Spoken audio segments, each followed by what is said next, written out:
नमस्कार. 2026च्या बजेटमधील घोषणा तर आपण सगळ्यांनी ऐकल्या, पण त्याचा आपल्या रोजच्या आर्थिक आयुष्यावर काय परिणाम होणार आहे? तर मग चला एकदम सोप्या भाषेत समजून घेऊया की नेमकं काय बदलणार आहे. हाच तर सगळ्यात महत्त्वाचा प्रश्न आहे, नाही का? म्हणजे बघा, मोठे मोठे आकडे आणि अवघड शब्द तर ठीक आहेत, पण आपल्या खिशावर त्याचा काय परिणाम होणार हेच तर आपल्याला जाणून घ्यायचंय. तर या बजेटचा सगळा सार आहे ना, तो या 4 गोष्टींमध्ये दडलाय: कर दिलासा, महसूल वाढ, स्थिरता आणि भविष्य. चला एक एक करून बघूया की यात आपल्यासाठी काय आहे. चला तर मग सुरुवात एकाच चांगल्या बातमीने करूया.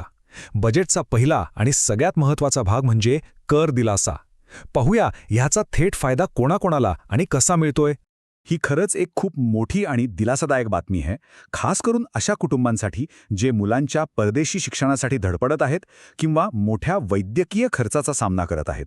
या सवलतींमुळे त्यांचा जो आर्थिक ताण आहे तो नक्कीच कमी व्हायला मदत होईल. म्हणजे सरळ सरळ हिशोब आहे.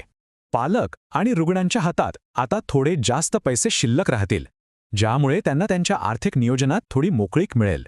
100%. हा आकडा बघूनच उत्सुकता वाढते, नाही का? पण हे 100% आहे तरी काय? हा एक खूप खूप संवेदनशील आणि महत्त्वाचा निर्णय आहे.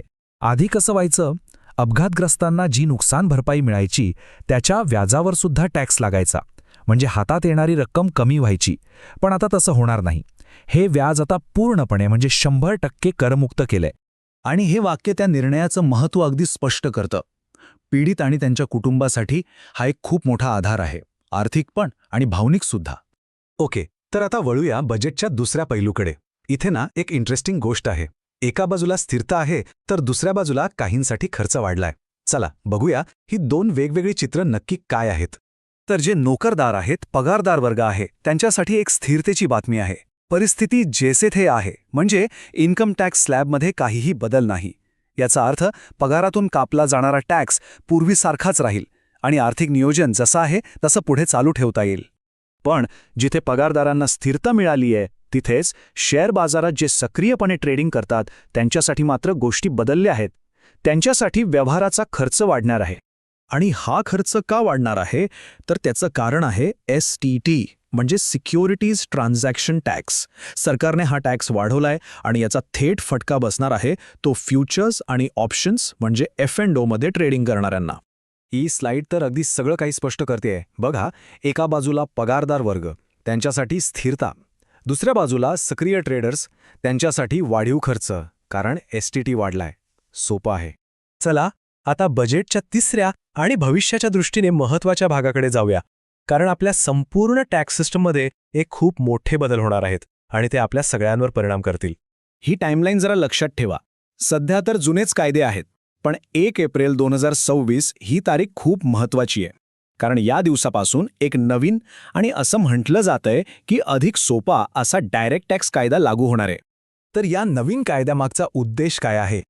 तर एकच मोठा उद्देश आहे, आपल्या संपूर्ण कर प्रणालीला सोपं, सुटसुटीत आणि त्रासमुक्त बनवणं. आणि हे करण्यासाठी 3 मुख्य गोष्टींवर लक्ष दिले. पहिलं म्हणजे सुलभीकरण, म्हणजे प्रक्रिया एकदम सोपी करायची. दुसरं दंड कपात, म्हणजे जो मोठा दंड लागतो तो कमी करायचा. आणि तिसरं सगळ्यात महत्त्वाचं, कमी त्रास, म्हणजे सरकारी कामांमधले अडथळे कमी करून ही सिस्टीम जास्त युजर फ्रेंडली बनवायची. बरं, तर आपण बऱ्याच गोष्टी पाहिल्या. मग आता या सगळ्याचा सारांश काय? या बजेटमधून नक्की कोणाला काय मिळालंय? चला एका नजरेत पटकन समजून घेऊया. ही स्लाइड म्हणजे या बजेटचा जणू काही आरसाच आहे. बघा, पालक आणि रुग्णांसाठी शिक्षण आणि आरोग्यावर कर सवलत, अपघात पीडितांसाठी व्याजावर 100% करमाफी, पगारदार वर्गासाठी स्थिरता, ट्रेडरसाठी मात्र वाढलेला खर्च. आणि हो, आपल्या सगळ्यांसाठी एप्रिल 2026 पासून एक नवीन आणि सोपा टॅक्स कायदा. हे आहेत या बजेटचे मुख्य मुद्दे.